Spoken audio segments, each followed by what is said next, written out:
মানুষজন বলবে যে হুজুর সাহেব আপনি যে বলতেছেন যে একসাথে হাত তুলে দোয়া করা হাদিসে নাই, ঈদে মিলাদুন্নবী হাদিসে নাই, তো মাইক ব্যবহার করতে হবে, লাইট ব্যবহার করতে হবে, মোবাইল ব্যবহার করতে হবে, এটা কোন হাদিসে আছে? এগুলোও তো মানুষ তৈরি করেছে। ওটা বুঝানোর জন্য আপনাকে এই মূলনীতিটা বলতেছি, এটা আপনাকে বুঝতে হবে।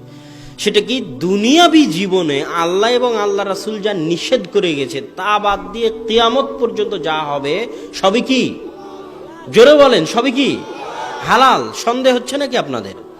সন্দেহের কোনো অবকাশ নাই। আর যেমন একটা উদাহরণ দেখেন, খাওয়ার ক্ষেত্রে আল্লাহ কোরআনে বলেছে হুররিমাত আলাইকুমুল মাইতাতু ওয়াদ-দাম, তোমাদের জন্য হারাম করে দিয়েছি মৃত জিনিস, তোমাদের জন্য হারাম করে দিয়েছি রক্ত, তোমাদের জন্য হারাম করে দিয়েছি লাহমুল খিনজির, শুকুরের গোশত, তা আল্লাহ হারাম করেছে। এবার আল্লাহ রাসূল হাদিসে হারাম করতেছে, তোমাদের জন্য হারাম করে দিলাম যিনাবিন, প্রত্যেক যে প্রাণী যার শিকারী দাঁত আছে, প্রত্যেক যে প্রাণীর শিকারী দাঁত আছে ওই প্রাণী খাওয়া তোমাদের জন্য হারাম। জি মিখলাবিন, প্রত্যেক যে প্রাণীর থাবা আছে ওই প্রাণীর গোশত খাওয়া তোমাদের জন্য হারাম।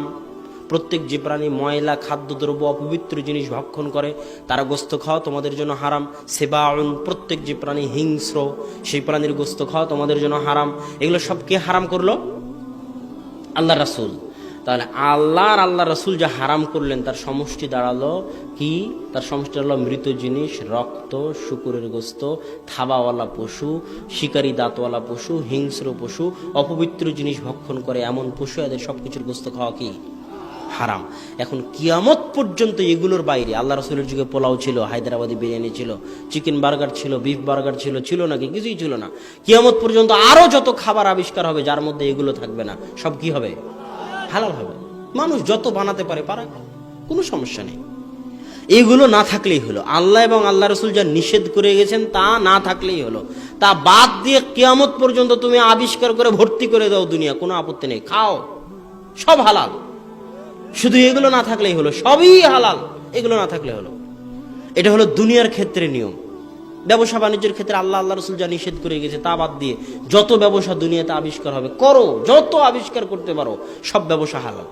আল্লাহ এবং আল্লাহ রাসূল যা নিষেধ করে গেছে তা থাকা হবে না, সুদ থাকা হবে না, ধোঁকা থাকা হবে না, যত নিষেধ করে গেছে সেগুলো বাদ দিয়ে বাকি যা থাকবে সব হালাল। এটা কিসের ক্ষেত্রে গেল? কথা বলেন, কিসের ক্ষেত্রে গেল? দুনিয়ার ক্ষেত্রে। এবার ইবাদতের ক্ষেত্রে সম্পূর্ণ উল্টা, সম্পূর্ণ উল্টা। ইবাদতের ক্ষেত্রে আল্লাহ এবং আল্লাহ রাসূল যা বলে গেছেন, যা করে গেছেন, তাদের মৃত্যু, আল্লাহর রাসূলের মৃত্যুর পরে আল্লাহর বলে যাওয়া কোরআন থেকে আল্লাহর রাসূলের বলে যাওয়া হাদিসের বাইরে সরিষা সম পরিমাণ, চুল পরিমাণ, বিন্দু পরিমাণ আমি যদি ইবাদতের মধ্যে বৃদ্ধি করি তাহলে সরিষার নাম হবে বেদাত, ওই চুলের নাম হবে বেদাত, ওই বিন্দু পরিমাণ বৃদ্ধির নাম হবে বেদাত।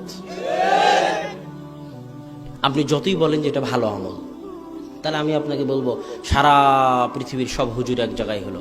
ইমাম বুখারী, মুসলিম, আবু দাউদ, নাসাই, তিরমিজি, আবু হানিফা, শাফি, মালিক, হাম্বল, আরো বর্তমান পৃথিবীতে দেওবন্দির হুজুর, বেরলভীর হুজুর, আহলে হাদিসের হুজুর, সারা পৃথিবীর সব হুজুর এক জায়গায় হয়ে বলতেছে সালাত আদায় করা ভালো কাজ। প্রত্যেক দিনই যখন জোহরের সালাত 4 রাকাত করে পড়তেছি, তখন জুমার দিন আর 2 রাকাত পড়বো না, জুমার দিনও 4 রাকাত পড়বো। সালাত আদায় করা কি খারাপ কাজ? বলেন, সালাত আদায় করা কি খারাপ কাজ? আমি যদি 2 রাকাত বেশি সালাত আদায় করি, সমস্যা কি? সমস্যা কি? এটাই বেদাত। একটা সিজদাও যদি বাড়াস বেটা, তো একটা সিজদাও বেদাত হবে। আর ওই একটা সিজদা তোকে জান্নাতে নিয়ে যাও দূরের কথা, টেনে জাহান্নামে নিয়ে যাবে। অনেক ভয়াবহ জিনিস বেদাত, মানুষকে আমরা বুঝাতে ব্যর্থ। ইমাম মালিকের দরবারে একজন ব্যক্তি এসে বলতেছে, ইমাম মালিক, উরিদু আন উহরিমা মিন কবরি রাসূলিল্লাহ। ইমাম মালিক আল্লাহ রাসূল ইহরাম বাঁধার জন্য কয়েকটা জায়গা ঠিক করে দিয়েছে। আমরা জানি মদিনাবাসী যদি ইহরাম বাঁধতে চায়,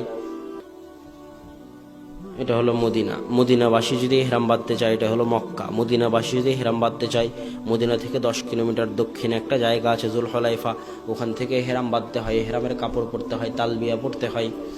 ইমাম মালিক, আমি ইহরাম বাঁধতে চাচ্ছি আল্লাহর রাসূলের মসজিদ থেকে, যেটা পৃথিবীর দ্বিতীয় শ্রেষ্ঠ মসজিদ, কাবার পরে শ্রেষ্ঠ মসজিদ, ওই মসজিদ থেকে আল্লাহর রাসূলের কবরের পাশ থেকে ইহরাম বাঁধতে চাচ্ছি। তখন ইমাম মালিক বলতেছে, আরাকান তাকা ফিল ফিতনা, আমি দেখতেছি তুমি ফিতনার মধ্যে পড়ে যাচ্ছ। তখন ওই ব্যক্তি বলতেছে আমাদের সমাজের হুজুরের মতো, আইয়ু ফিতনাতিন হাদিহি, আপনি কিসের ফিতনার কথা বলতেছেন? ইল্লা আন আজিদা আমি আলান, আমি যদি জুলহুলাইফা পার হয়ে চলে যেতাম তাহলে না হয় ফিতনা, এটা বুঝলাম। আমি তো জুলহুলাইফা পার হইনি, তাও আবার আল্লাহর রাসূলের মসজিদ, এত মহান জায়গা, এত বড় জায়গা, দামি মসজিদ, আবার আল্লাহ রাসূলের কবরের পাশে, ওখান থেকে ইহরাম বাঁধবে, আবার ফিতনা কি?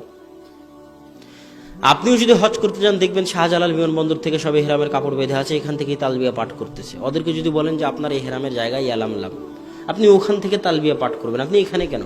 তবে আরে বাবা, আমি তো ইয়ালামলাম পার হয়ে যাইনি, 1000 কিলোমিটার দূরে ঢাকায় বসে করতে, এর মধ্যে আবার ফিতনা কি?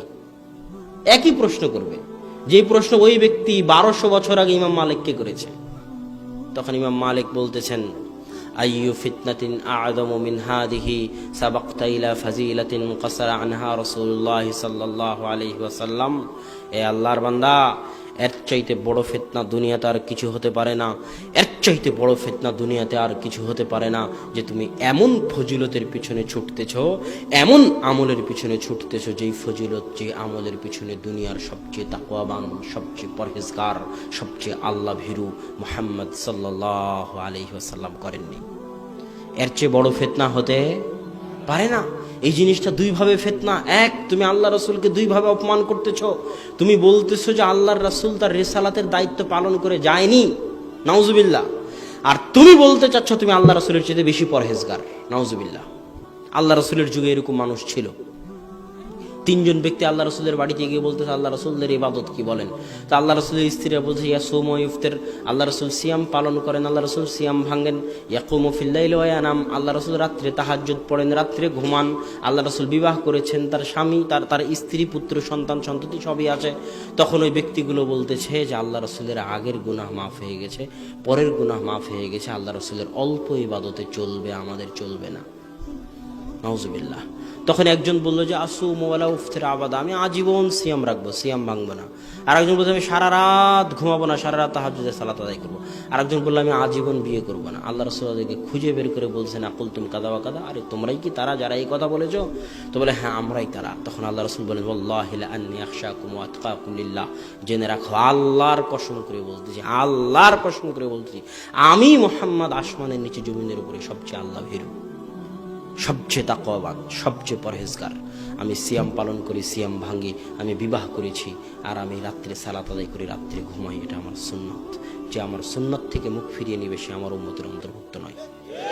যত বড় হুজুর হোক, যত বড় ইমাম হোক, যত জ্ঞানী হোক, যত পাগড়িওয়ালা হোক, যে আল্লাহ রাসূলের ইবাদতকে ছোট মনে করে নিজে থেকে ইবাদত আবিষ্কার করতে চাইবে, সে আল্লাহ রাসূলের উম্মতের অন্তর্ভুক্ত হতে পারবে না। কিয়ামতের মাঠে আল্লাহ রাসূল তাকে সহকান সহকান সহকান লিমান গায়্যারা বাদি, দূর হও, দূর হও, দূর হও, যে আমার পরে আমার দিনের মধ্যে পরিবর্তন করেছো, সই ঢুকিয়েছো, সরিচা ঢুকিয়েছো, এদের আজকে হাউজে কাউসারের পানি পান করার ভাগ্য হবে না, দূর হয়ে যাও।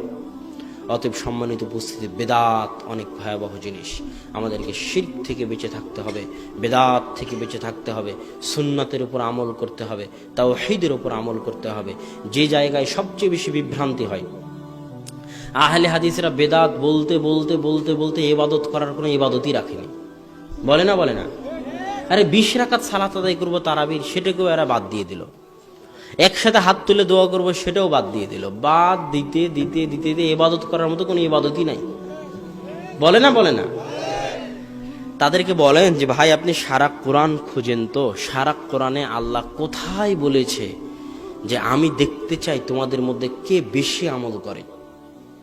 আপনিও খুঁজবেন সারা কোরআন, যে সারা কোরআনে আল্লাহ কোথাও বলেছে নাকি যে আমি দেখতে চাই তোমাদের মধ্যে কে বেশি আমল করবে?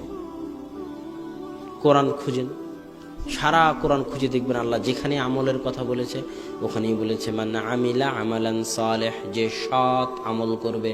আল্লাহ বলেনি যে অধিক আমল করবে, আল্লাহ বলেছে যে সৎ আমল করবে। আইয়ুকুম আহসানু আমালা, আল্লাহ পরীক্ষা করতে চান কে তোমাদের মধ্যে উত্তম আমল করেন। আল্লাহ বলেননি কে তোমাদের মধ্যে অধিক আমল করেন। সারা কোরআন খুঁজেন। আমার চ্যালেঞ্জ, আপনি আমার কথা কেন বিশ্বাস করবেন? কোরআন খুঁজে দেখেন। আল্লাহ সব জায়গায় যেখানে আমলের কথা বলেছেন ওখানে কি আমলের কথা বলেছেন? সৎ আমল। কি আমলের কথা বলেছেন? উত্তম আমল। সৎ আর উত্তম। তুমি যে 1000 রাকাত সালাত আদায় করো বেটা, আর এই 1000 রাকাত সালাত যদি উত্তম না হয়, যদি সৎ না হয়, তো এই 1000 রাকাত সালাত জান্নাতে নিয়ে যাও দূরের কথা, জাহান্নামে নিয়ে যাবে। আর যদি একটা সিজদাও সৎ আর উত্তম হয় তো একটা সিজদায় জান্নাতে নিয়ে যাবে। সৎ উত্তম কেমনে হয়? দুইটা শর্ত থাকলে সৎ উত্তম হয়। এক, ইখলাস থাকতে হবে, আল্লাহর সন্তুষ্টির জন্য হতে হবে। দুই, আল্লাহ রসুলের সুন্নাত অনুযায়ী হতে হবে। আল্লাহ রসুলের সুন্নাতের উপর মাতাব্বরি করা যাবে না, বাটপারি করা যাবে না, বেশি ইলমের দাপট দেখানো যাবে না, বেশি যুক্তিতর্ক দেখানো যাবে না। যেভাবে আল্লাহ রসুল বলেছে পারলে ওভাবে করো, না পারলে বাদ দিয়ে দাও, কিন্তু ঠিক হুবহু আল্লাহ রসুলের সুন্নাত অনুযায়ী হতে হবে। আর ইখলাস আল্লাহর সন্তুষ্টির জন্য হতে হবে। এই দুইটার একটা শর্ত যদি ছুটে যায় তাহলে আমল যত বেশি হোক, দেখতে যত ভালো লাগুক, দেখতে যত সুন্দর মনে হোক, ওই আমল জান্নাতে নিয়ে যাওয়া তো দূরে থাক, ওই ভালো আমলটা জাহান্নামে যাওয়ার কারণ হয়ে যাবে। অতএব সম্মানিত উপস্থিতি, আমাদেরকে শিরক, বিদআত, তাওহীদ, সুন্নাত সম্পর্কে জ্ঞান হাসিল করতে হবে। আল্লাহ সুবহানাহু ওয়া তাআলা আমাদের শিরক থেকে বেঁচে থাকার, বিদআত থেকে বেঁচে থাকার তৌফিক দান করুক, আল্লাহুম্মা আমিন। আর আল্লাহ সুবহানাহু ওয়া তাআলা আমাদেরকে সুন্নাতপন্থী হয়ে, তাওহীদপন্থী হয়ে জীবন পরিচালনা করার তৌফিক দান করুক, আল্লাহুম্মা আমিন।